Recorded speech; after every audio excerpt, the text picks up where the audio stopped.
Afternoon. My name is Krista, and I will be your conference operator today. At this time, I would like to welcome everyone to the Meta First Quarter Earnings Conference Call. All lines have been placed on mute to prevent any background noise. After the speaker's remarks, there will be a question and answer session. If you would like to ask a question, please press star one on your telephone keypad. To withdraw your question, again press star one. We ask that you limit yourself.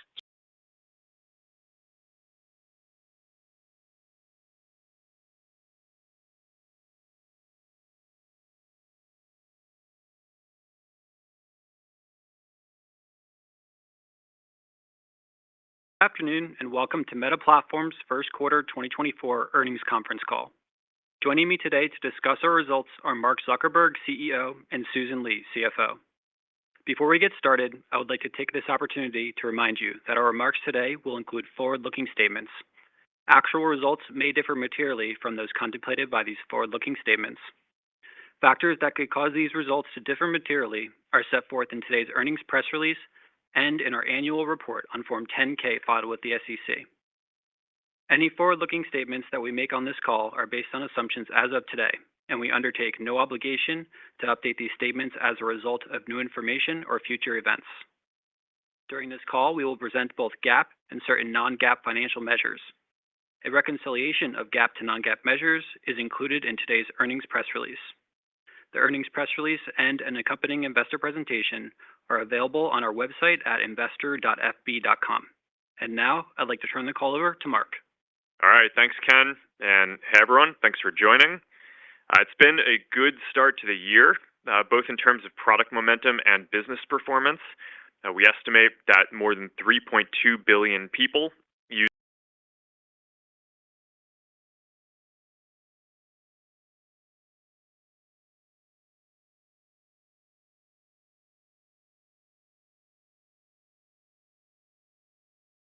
on our AI and metaverse efforts, and that's where I'm going to focus most of my comments today. So let's start with AI. We are building a number of different AI services, from Meta AI, our AI assistant that you can ask any question across our apps and glasses, to creator AIs that help creators engage their communities and that fans can interact with, to business AIs that we think every business eventually on our platform will use to help customers buy things and get customer support, to internal coding and development AIs, to hardware like glasses for people to interact with AIs, and a lot more. Last week, we had the major release of our new version of Meta AI that is now powered by our latest model, Llama 3. And our goal with Meta AI is to build the world's leading AI service, both in quality and usage. The initial rollout of Meta AI is going well. Tens of millions of people have already tried it. The feedback is very positive, and when I first checked in with our teams, the majority of feedback we were getting was people asking us to release Meta AI for them wherever they are. So we've started launching Meta AI in some English-speaking countries, and we'll roll out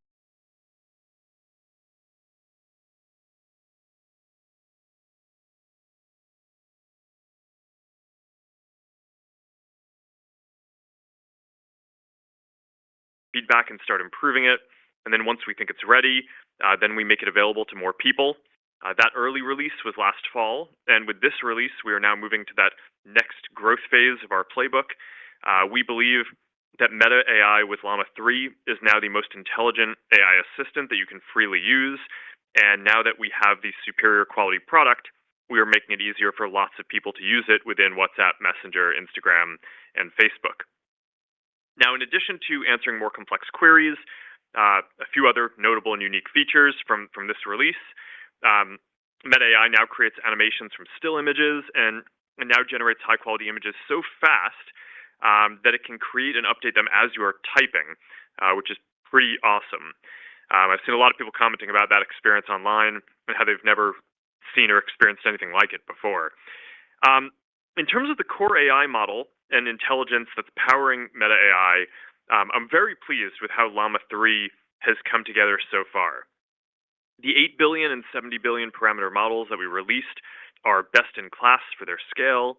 The 400 plus billion parameter model that we're still training seems on track to be industry leading on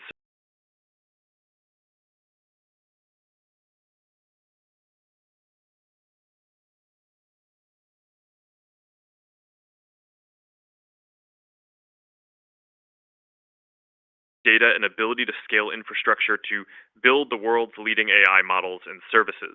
And this leads me to believe that we should invest significantly more over the coming years to build even more advanced models and the largest scale AI services in the world.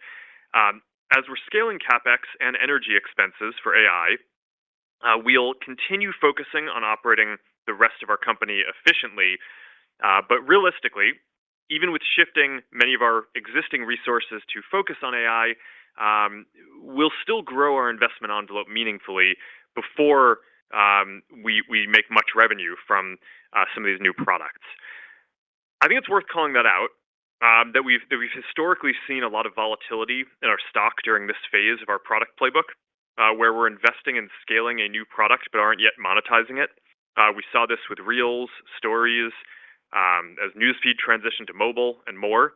And I also expect to see a multi-year investment cycle before we fully scaled Meta AI, business AIs, and more into the profitable services I expect as well. Historically, investing to build these new scaled experiences in our apps has been a very good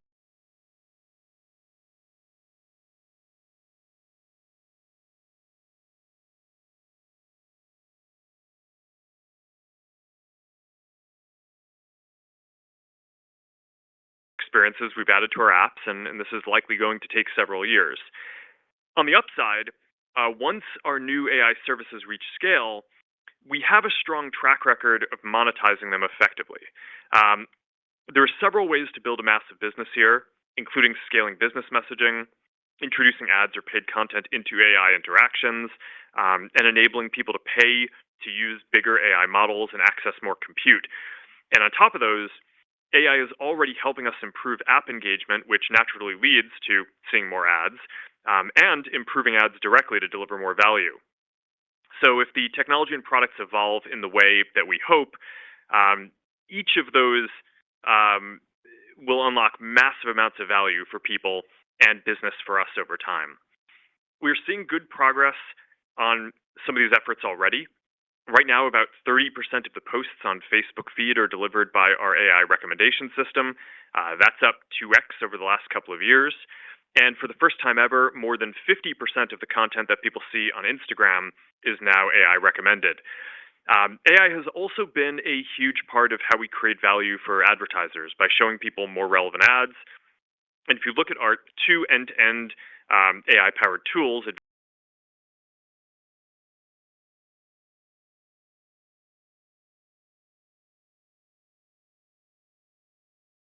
scale, Meta AI, and other AI services. Some of this will come from improving how we train and run models.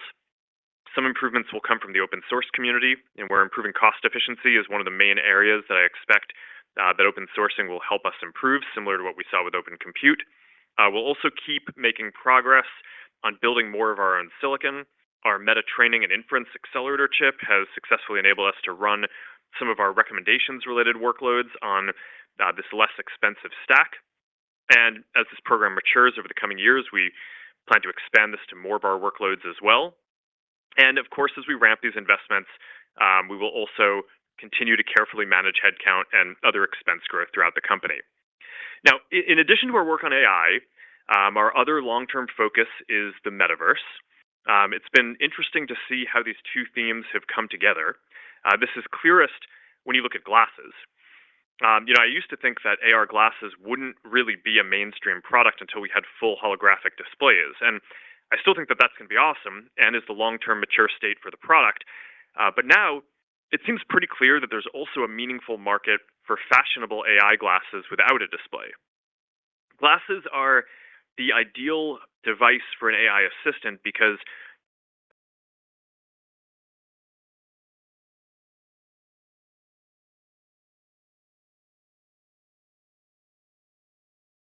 the glasses is a good example where you can now ask questions about things that you're looking at.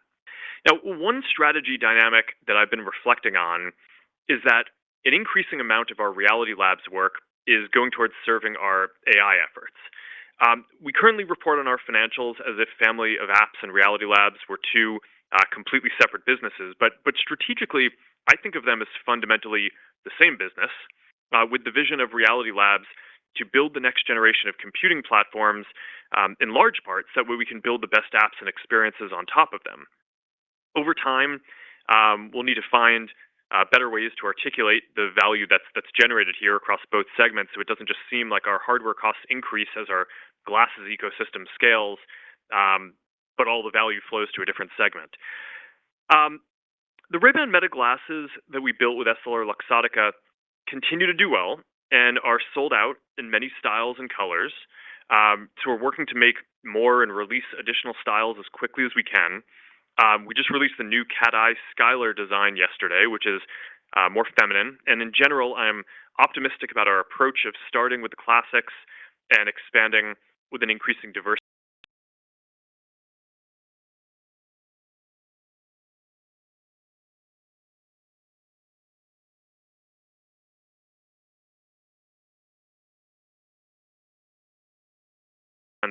will help us serve more of the market. I think a similar open ecosystem approach will help us expand the virtual and mixed reality headset market over time as well. We announced that we're opening up Meta Horizon OS, the operating system we've built to power Quest. As the ecosystem grows, I think there will be sufficient diversity in how people use mixed reality that there will be demand for more designs than we'll be able to build. For example, a work-focused headset may be slightly less designed for motion, but may want to be lighter by connecting to your laptop. A fitness-focused headset may be lighter with sweat-wicking materials. An entertainment-focused headset may prioritize the highest resolution displays over everything else. A gaming-focused headset may prioritize peripherals and haptics, or a device that comes with Xbox controllers and a Game Pass subscription out of the box. Now, to be clear, I think that our first-party Quest devices will continue to be the most popular headsets, as we see today, and we'll continue focusing on advancing the state-of-the-art tech and making it accessible to everyone. But I also think that opening our ecosystem and opening our operating system will help the overall mixed reality ecosystem grow even faster. Now, in addition to AI and the metaverse, we're seeing good improvements across our apps. I touched on some of the most important trends already with WhatsApp growth in the US and AI-powered recommendations in our feeds and Reels already. But I do want to mention that video continues to be a bright spot. This month, we launched an updated full-screen video player on Facebook that brings together Reels, longer videos, and live content into a single experience with a unified recommendation system. On Instagram, Reels and video continue to drive engagement, with Reels alone now making up 50% of the time that's spent within the app. Threads is growing well too. There are now more than 150 million monthly actives, and it continues to generally be on the trajectory that I hope to see. And of course, my daughters would want me to mention that Taylor Swift is now on Threads. That one was a big deal in my house. All right, that is what I wanted to cover today. I am proud of the progress we've made so far this year. We've got a lot more execution ahead to fulfill the opportunities ahead of us. A big thank you to all of our teams who are driving all these advances, and to all of you for being on this journey with us. And now here is Susan. Thanks, Mark, and good afternoon, everyone. Let's begin with our consolidated results. All comparisons are on a year-over-year basis unless otherwise noted. Q1 total revenue was $36.5 billion, up 27%.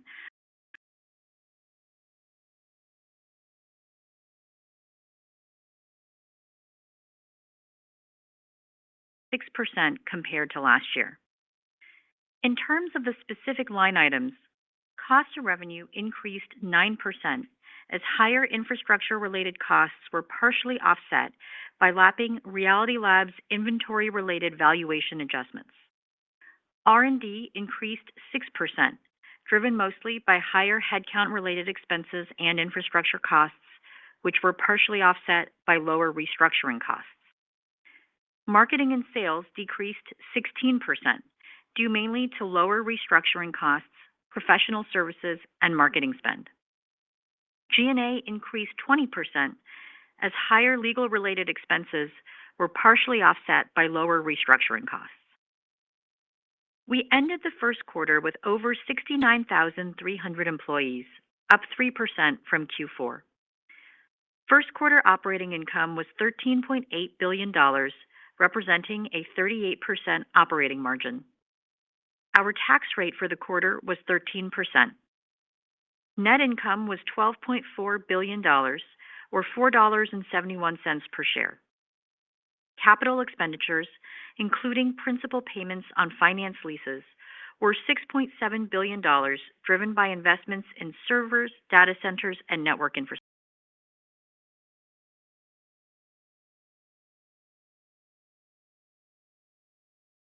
Of our Class A common stock and paid $1.3 billion in dividends to shareholders, ending the quarter with $58.1 billion in cash and marketable securities and $18.4 billion in debt. Moving now to our segment results. I'll begin with our Family of Apps segment. Our community across the Family of Apps continues to grow, with approximately 3.2 billion people using at least one of our Family of Apps on a daily basis in March. Q1 total Family of Apps revenue was $36 billion, up 27% year over year. Q1 Family of Apps ad revenue was $35.6 billion, up 27%, or 26% on a constant currency basis. Within ad revenue, the online commerce vertical was the largest contributor to year-over-year growth, followed by gaming and entertainment and media. On a user geography basis, ad revenue growth was strongest in Rest of World and Europe at 40% and 33%, respectively. Asia Pacific grew 25% and North America grew 22%. In Q1, the total number of ad impressions served across our service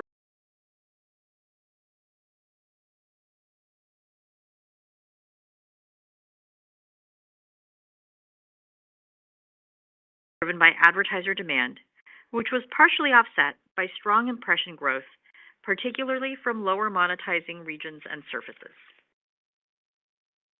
Family of Apps other revenue was $380 million in Q1, up 85%, driven by business messaging revenue growth from our WhatsApp business platform. We continue to direct the majority of our investments toward the development and operation of our Family of Apps. In Q1, Family of Apps expenses were $18.4 billion, representing approximately 81% of our overall expenses.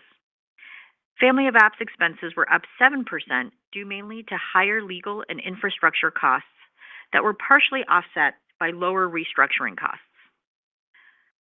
Family of Apps operating income was $17.7 billion, representing a 49% operating margin. Within our Reality Labs segment, Q1 revenue was $440 million, up 30%, driven by Quest headset sales. Reality Labs expenses were $4.3 billion, down 1% year over year, as higher headcount-related expenses were more than offset by lapping inventory-related valuation adjustments.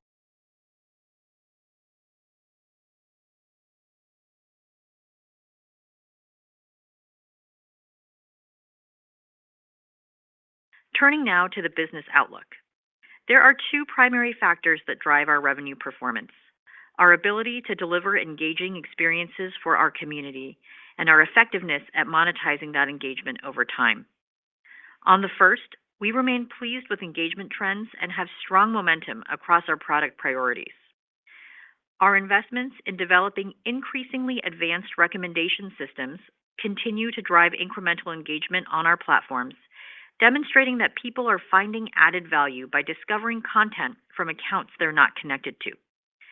The level of recommended content in our apps has scaled as we've improved these systems, and we see further opportunity to increase the relevance and personalization of recommendations as we advance our models.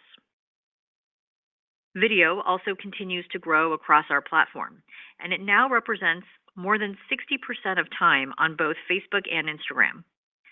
Reels remains the primary driver of that growth, and we're progressing on our work to bring together Reels, longer-form video, and live video into one experience on Facebook. In April, we rolled out this unified video experience in the US and Canada, which is increasingly powered by our next generation ranking architecture that we expect will help deliver.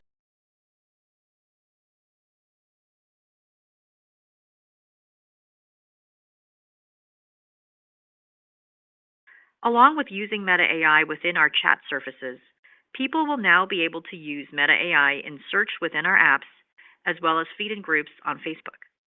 We expect these integrations will complement our social discovery strategy, as our recommendation systems help people to discover and explore their interests, while Meta AI enables them to dive deeper on topics they're interested in.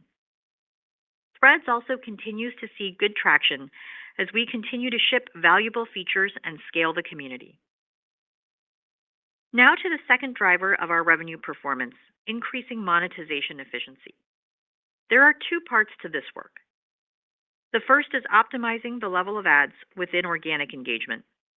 Here, we continue to advance our understanding of users' preferences for viewing ads to more effectively optimize the right time, place, and person to show an ad to. For example, we are getting better at adjusting the placement and number of ads in real time based on our perception of a user's interest in ad content and to minimize disruption from ads, as well as innovating on new and creative ad formats. We expect to continue that work going forward, while surfaces with relatively lower levels of monetization, like video and messaging, will serve as additional growth.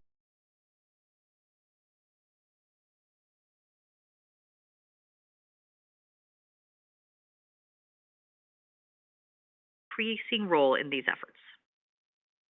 First, we are making ongoing ads modeling improvements that are delivering better performance for advertisers. One example is our new ads ranking architecture, Meta Lattice, which we began rolling out more broadly last year. This new architecture allows us to run significantly larger models that generalize learnings across objectives and surfaces in place of numerous smaller ad models that have historically been optimized for individual objectives and surfaces. This is not only leading to increased efficiency as we operate fewer models, but also improving ad performance. Another way we're leveraging AI is to provide increased automation for advertisers. Through our Advantage Plus portfolio, advertisers can automate one step of the campaign setup process, such as selecting which ad creative to show, or automate their campaign completely using our end-to-end automation tools, Advantage Plus Shopping and Advantage Plus App Ads. We're seeing growing use of these solutions, and we expect to drive further adoption over the course of the year while applying what we learn to our broader ads investments. Next, I'd like to discuss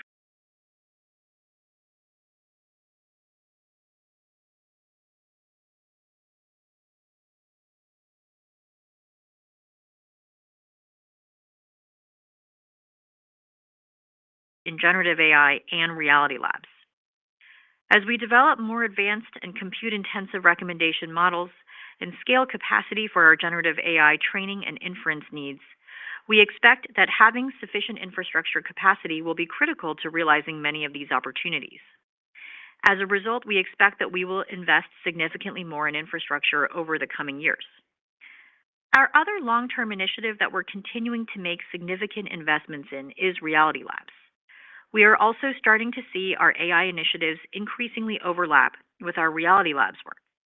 For example, with Ray-Ban Meta smart glasses, people in the US and Canada can now use our multimodal Meta AI assistant for daily tasks without pulling out their phone.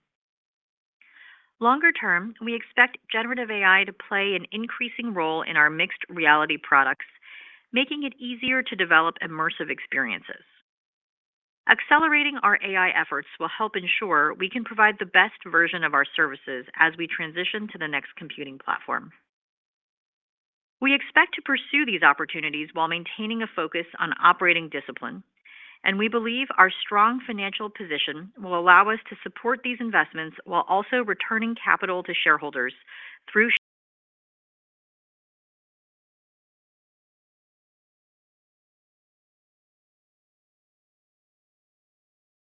EU and the US that could significantly impact our business and our financial results. We also have a jury trial scheduled for June, in a suit brought by the state of Texas regarding our use of facial recognition technology, which could ultimately result in a material loss. Turning now to the revenue outlook. We expect second quarter 2024 total revenue to be in the range of $36.5 to $39 billion. Our guidance assumes foreign currency is a 1% headwind to year-over-year total revenue growth based on current exchange rates. Turning now to the expense outlook. We expect full year 2024 total expenses to be in the range of $96 to $99 billion, updated from our prior outlook of $94 to $99 billion due to higher infrastructure and legal costs. For Reality Labs, we continue to expect operating losses to increase meaningfully year over year due to our ongoing product development efforts and our investments to further scale our ecosystem. Turning now to the CapEx outlook. We anticipate our full year 2024 capital expenditures will be in the range of $35 to $40 billion.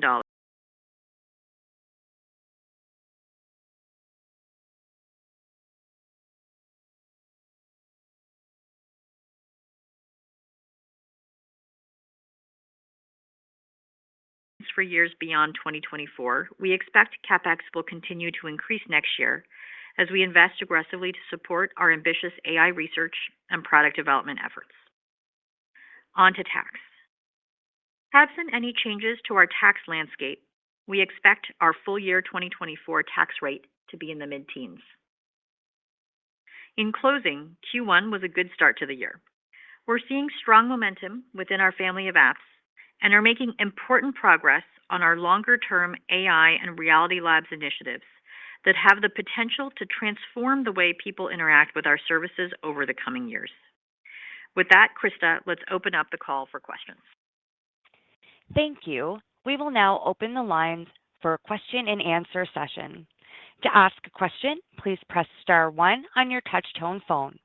To withdraw your question, again, press star 1. Please limit yourself to one question. Please pick up your handset before asking your question to ensure clarity. If you are streaming today's call, please mute your computer speakers. And your first question comes from the line of Eric Sheridan from Goldman Sachs. Please go ahead. Thank you so much for taking the questions. Maybe I'll ask a two-parter. Mark, you used the analogy of other investment.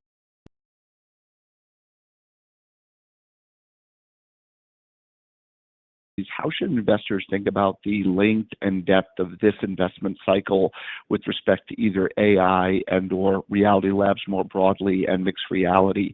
And you both talked about the impact AI is having on the advertising ecosystem.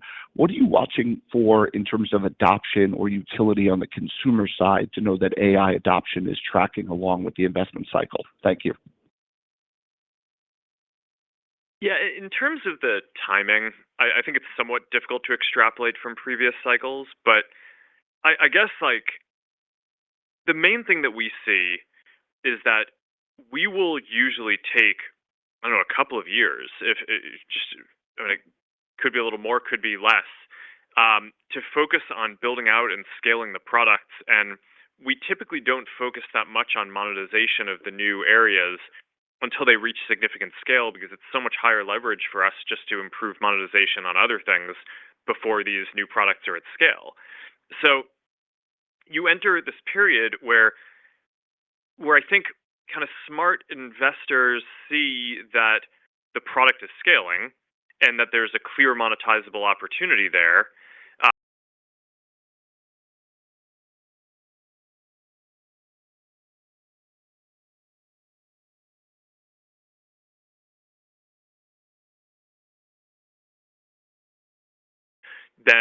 Then we monetize it. And during that time when it's scaling, it's sometimes it's not just the case that we're not making money from that thing. It can often actually be the case that it displaces other revenue from other things. So like you saw with Reels, it scaled and there was a period where it was not profitable for us as it was scaling before it became profitable. So I think that that's more the analogy that I'm making on this. But I think it's what that suggests is that what we should all be focused on for the next period is as the consumer products scale, Meta AI really just launched in a meaningful way. So we don't have any kind of hard stats to share on that, but I'd say that's the main thing that I'm focused on for this year and probably a lot of next year is growing that product and the other AI products and the engagement around them. And I think we should all have quite a bit of confidence that if those are on a good track to scale, then they're going to end up being very large businesses. So that's the main point that I was trying to make there.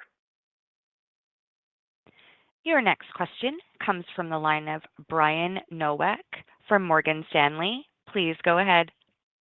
Great. Thanks for taking my questions. I have two.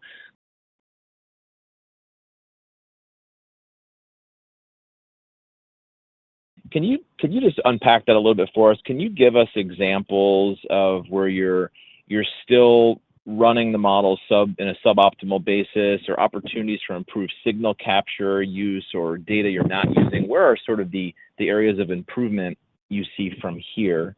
And then the second one, when you talk about driving incremental adoption of AI tools for advertisers, what are sort of some of the main gating factors you've encountered to get advertisers to test these tools, and how do you think about sort of addressing that throughout 24 and 25? Thanks.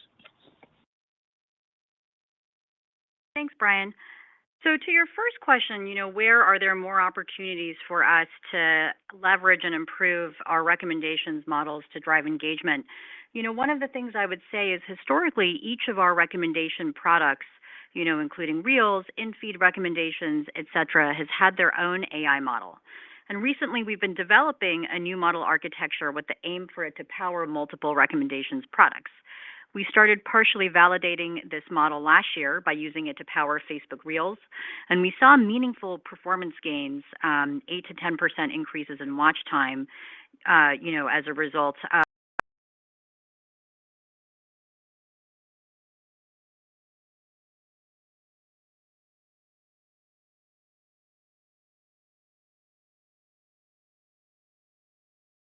Tab as well.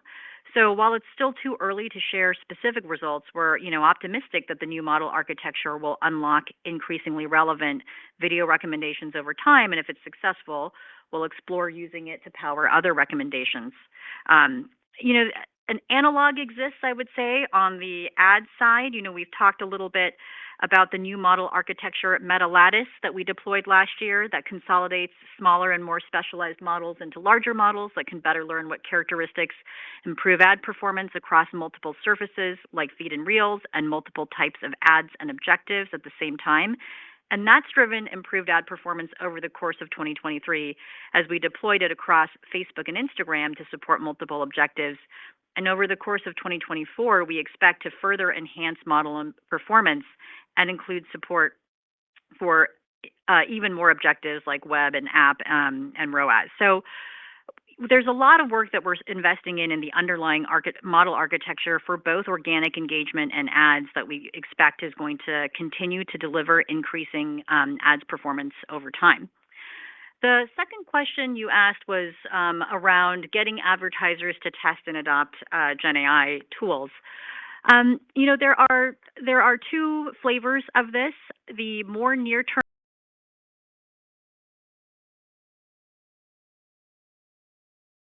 features that we have put into our ads creation tools. And it's early, but we're seeing adoption of these features across verticals and different advertiser sizes.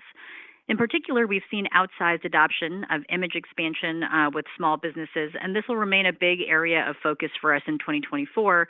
And I expect that improvements to our underlying foundation models will enhance the quality of the outputs that are generated and support new features on the roadmap. But right now, we have features supporting text variations, image expansion, and background generation, and we're continuing to work to make those more performant for advertisers to create more personalized ads at scale.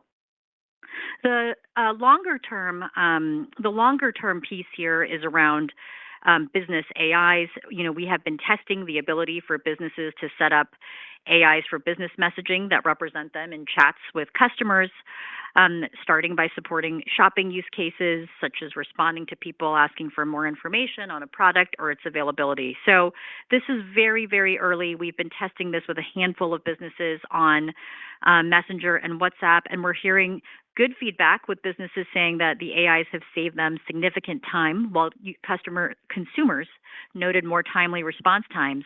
And we're also learning a lot from these.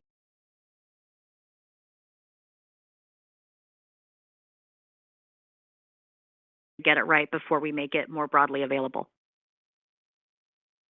Your next question comes from the line of Mark Shmulik from Bernstein Research.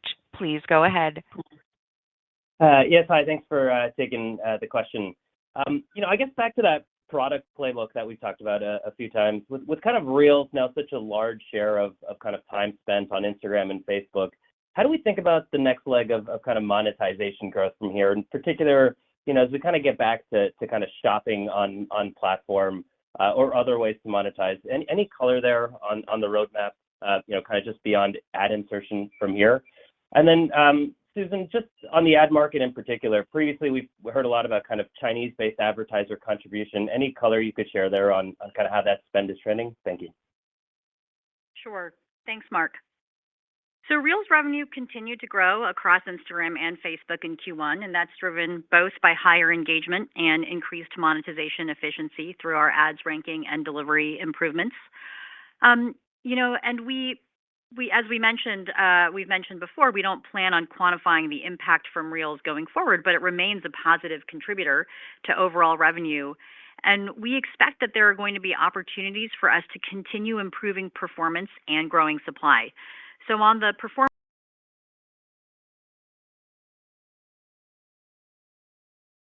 interact with through work like optimizing call to actions and post-click experiences, which are especially important for DR performance. And we're also optimizing ads to feel more native to Reels. In Q1, we rolled out our Gen AI image expansion tools across Facebook and Instagram Reels after having introduced it to Instagram Feed in Q4, and we're seeing, again, outsized adoption with small businesses. So we're excited about the opportunities to continue making these ads more performant. And even though the Reels ad load, has increased over the last year, it remains lower on a per-time basis than both Feed and Stories. So we're going to continue to look for opportunities to thoughtfully grow it in the future and invest in creative ways to address the structural supply constraints of the Reels format being more video heavy, including higher density experiences and formats, and increasingly personalizing ad loads, which we think will make sure that we're really putting ads in front of people when they're most likely to be interested and engage with them. The second question you asked was around China. Growth in spend from China advertisers remained strong in Q1. This was driven by online commerce and gaming, and it's reflected in our Asia Pacific advertiser segment, which remained the fastest growing region.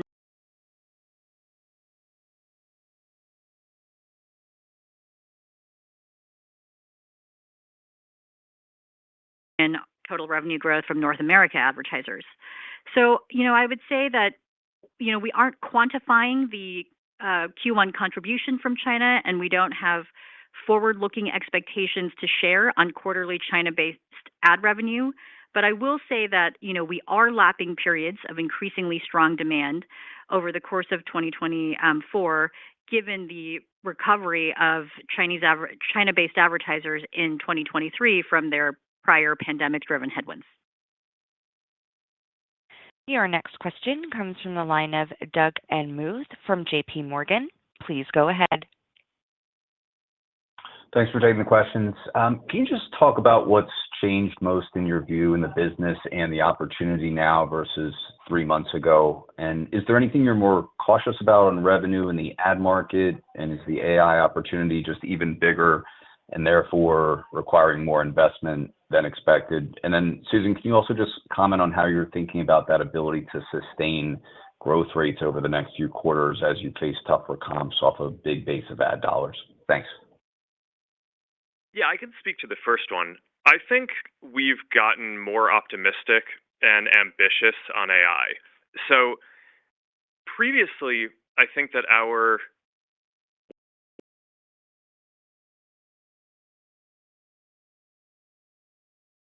that was going to be the basis to be able to build a number of things that were valuable that integrated into our social products. But now I think we're in a pretty different place.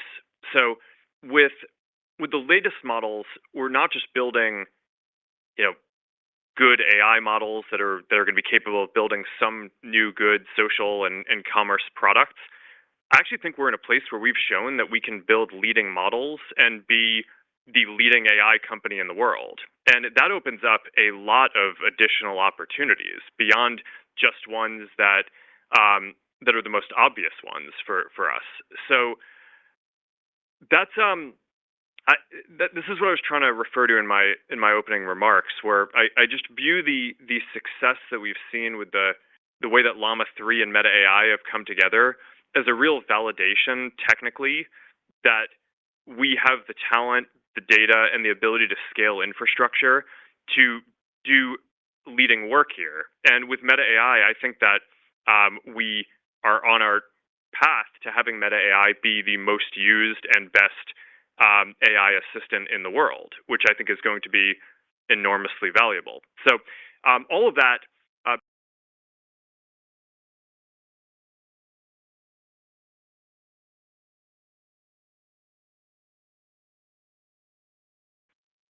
And we're doing that at the time when we're also scaling the product before it is making money. So that's the analogy that I was making before, which is, we've gone through some of those cycles before. But fundamentally, I think if you look at the facts of what our team is able to produce, I think it just, our optimism and ambition have just grown quite a bit, and I think that this is just going to end up being quite an important set of products for us. It was already going to be. Now I think it has the potential to be even more important. And I can take that second question, Doug. So, we aren't giving full year 2024 guidance, and obviously our revenue for the full year will be influenced by, many factors, including macro conditions and things that are harder to predict the further out you go. And of course, over the course of 2024, we will also be lapping periods of increasingly strong demand. With that said, we expect to see good opportunities to continue growing engagement across our products, driven by the investments we made in AI-based content recommendations, our ongoing video work. And we also expect that we will continue to drive ads performance gains and continue to make our ads sort of more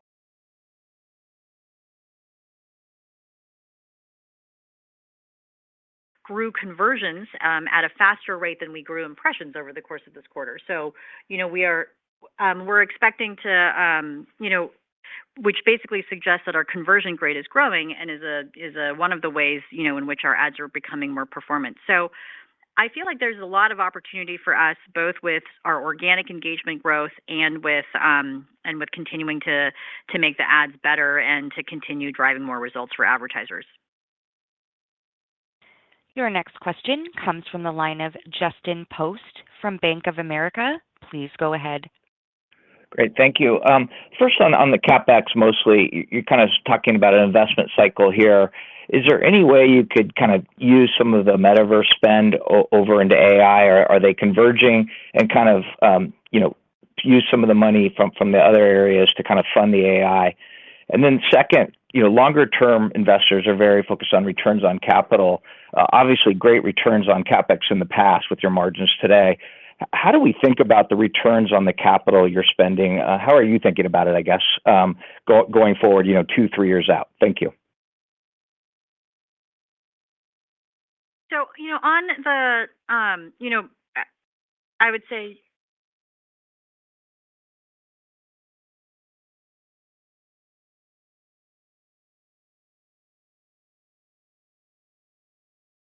we've broadly categorized our AI investments into two buckets. I think of them as sort of core AI work and then strategic bets, which would include Gen AI and the advanced research efforts to support that.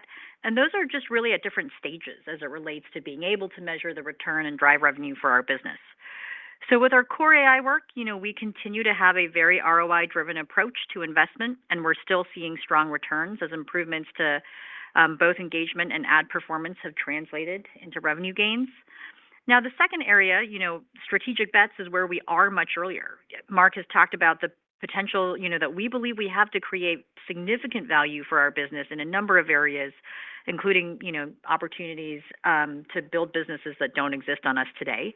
But we'll need to invest ahead of that opportunity to develop more advanced models and to grow the usage of our products before they drive meaningful revenue. So while there is tremendous long-term potential, we're just much earlier on the return curve than with our core AI work. What I'll say, though, is we're also building our systems in a way that gives us fungibility in how we use our capacity so we can flex it across different use cases as we identify, what are the best opportunities to put that infrastructure toward. Sure. And then on the question of shift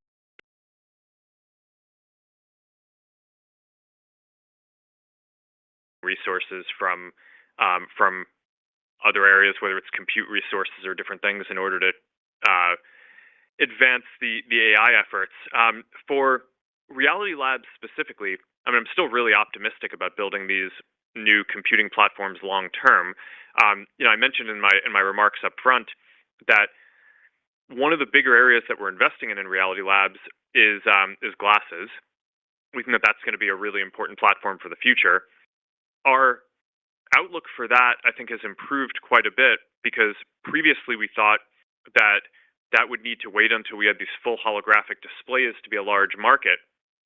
And now we're a lot more focused on the glasses that we're delivering in partnership with Ray-Ban, which I think are going really well. And so that, I think, has the ability to be a pretty meaningful and growing platform sooner than I would have expected. So it is true that more of the Reality Labs work, like I said, is sort of focused on the AI goals as well. But I still think that we should focus on building these long-term platforms too.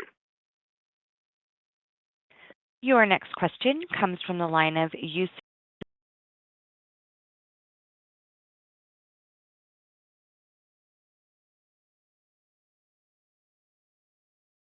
Or sale of TikTok saying into law earlier today. How do you think that will impact the U.S. social media landscape and Meta in particular? And what do you say to people who believe that this is potentially a slippery slope in terms of the government picking with winners and losers? And Susan, how big is Advantage Plus in terms of the spend on the platform and just in terms of its impact on overall CPM stabilizing?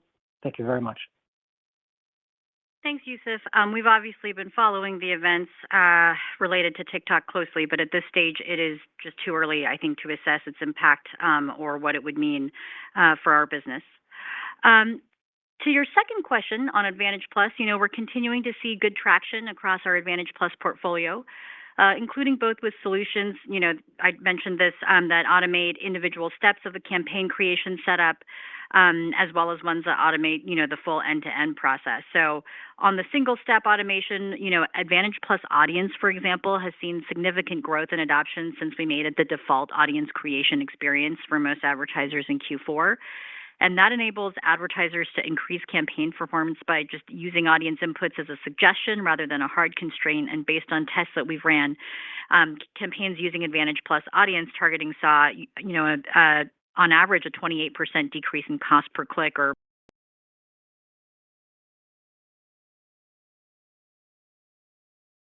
like Advantage Plus Shopping and Advantage Plus App campaigns. We're also seeing very strong growth. Mark mentioned the combined revenue flowing through those two has more than doubled since last year. And we think there's still significant runway to broaden adoption. So we're trying to enable more conversion types for Advantage Plus Shopping. In Q1, we began expanding the list of conversions that businesses could optimize for. So previously, it only supported purchase events, and now we've added 10 additional conversion types. And we're continuing to see strong adoption now across verticals.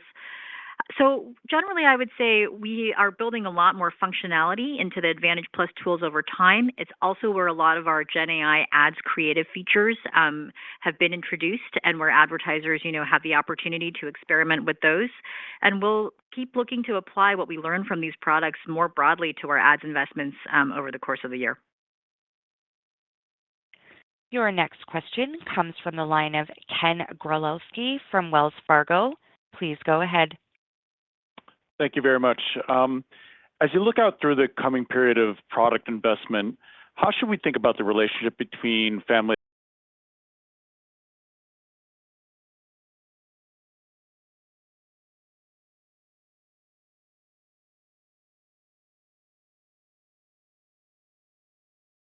we believe is important for us to keep carrying forward, and I think you'll see us continue to emphasize that, especially with the family of apps business being at the scale that it is. Your next question comes from the line of Ross Sandler from Barclays. Please go ahead. Great.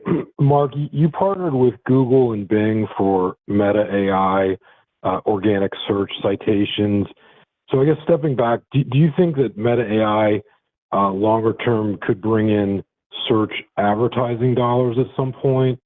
Or do you view this as what others are doing, where you kind of attach a premium subscription tier once people kind of get going on it?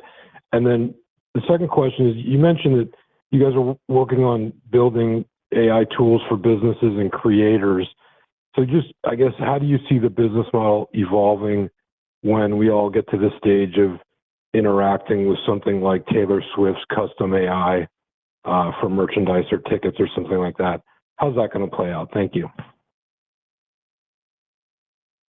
All right. So yeah, on the Google and Microsoft partnerships, yeah, I mean, we work with them to have real-time information in Meta AI. It's useful. I think it's pretty different from search. We're not working on search ads or anything like that. I think this will end up being a pretty different business. I do think that there will be an ability to have ads and paid content in Meta AI interactions over time, as well as people being able to pay for whether it's bigger models or more compute or some of the premium features and things like that. But that's all very early in fleshing out. The thing that I actually think is probably the biggest clear opportunity is all the work around business messaging. That's in addition to the stuff that we're already doing, just generate to increase engagement and ads quality in the apps. But the business messaging thing, I mean, whether it's a creator or one of the 100+ million businesses on our platform, we basically want to make it very easy for all of these folks to set up an AI to engage with their community. For a business, it's going to be able to do sales and commerce and customer support. And I think it'll be similar for creators, although there will be more of a kind of just fun and engaging part there. But a lot of creators are on the platform because they see this as a business too, whether they're trying to sell concert tickets or products or whatever it is that their business goal is. And a lot of these folks either aren't advertising as much as they could, or in business, the business messaging parts I think are still relatively under monetized compared to where they will be. And I think a lot of that is because the cost of engaging with people in messaging is still very high. But AI should bring that down just dramatically for businesses and creators. And I think that has the potential. That's probably the beyond just increasing engagement and increasing the quality of the ads. I think that's probably one of the nearer term opportunities. Even though that will it's not like a next quarter or the quarter after that scaling thing, but that's not like a 5-year opportunity either. So I think that is one that I think is going to be pretty exciting to look at. But yeah, I mean, as Meta AI scales too, I think that will have its own opportunities to monetize, and we'll build that out over time. But like I tried to emphasize, we're in the phase of this where the main goal is getting many hundreds of millions or billions of people to use Meta AI as a core part of what they do. That's the kind of next goal, building something that is super valuable. We think this has the potential to be at a very large scale, and that's sort of the next step on the journey. Krista, we have time for one last question. And that question comes from the line of Ron Josey from Citi. Please go ahead. Great. Thanks for taking the question. Mark, I wanted to follow up on a prior question that you mentioned. Optimism has grown internally quite a bit just with all the improvements and investments and innovations you're making. And we're seeing that in the experience just for the few days of Meta AI.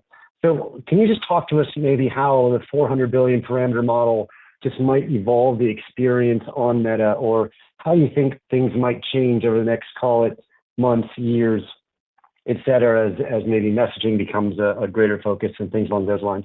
So just a vision longer term. Thank you. Yeah, I mean, I think that the next phase for a lot of these things are handling more complex tasks and becoming more like agents rather than just chatbots, right? So when I say chatbot, what I mean is you send it a message and it replies to your message, right? So it's almost like almost a one-to-one correspondence. Whereas what an agent is going to do is you give it an intent or a goal, and it goes off and probably actually performs many queries on its own in the background in order to help accomplish your goal. Whether that goal is researching something online or eventually finding the right thing that you're looking to buy.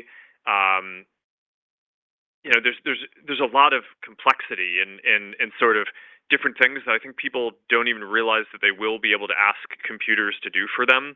And I think basically the larger models and then the more advanced future versions that will be smaller as well are just going to enable much more interesting interactions like that. So, if you think about this, even some of the business use cases that we talked about, you don't really just want like a sales or customer support chatbot that can just respond to what you say. If you're a business, you have a goal, right? You're trying to support your customers well, and you're trying to position your products in a certain way and encourage people to buy certain things that map to their interests and what they'd be interested in. And that's more of like a multi-turn interaction, right? So the type of business agent that you're going to be able to enable with just a chatbot is going to be very naive compared to what we're going to have in a year even. But beyond that too is just the reasoning and planning abilities of these things grow to be able to just help guide people through the business process of engaging with whatever your goals are as a creator or a business. So I think that that's going to be extremely powerful, and I think the opportunity is really big. So, and on top of that, I think what we've shown now is that we have the ability to build leading models in our company. So, so I think it makes sense to go for it, and we're going to, and I think it's going to be a really good long-term investment. But I did just want to spell out on this call today the extent to which we're focusing on this and investing in this for the long term, because that's what we do. Great. Thank you for joining us today. We appreciate your time, and we look forward to speaking with you again soon. This concludes today's conference call. Thank you for your participation, and you may now disconnect.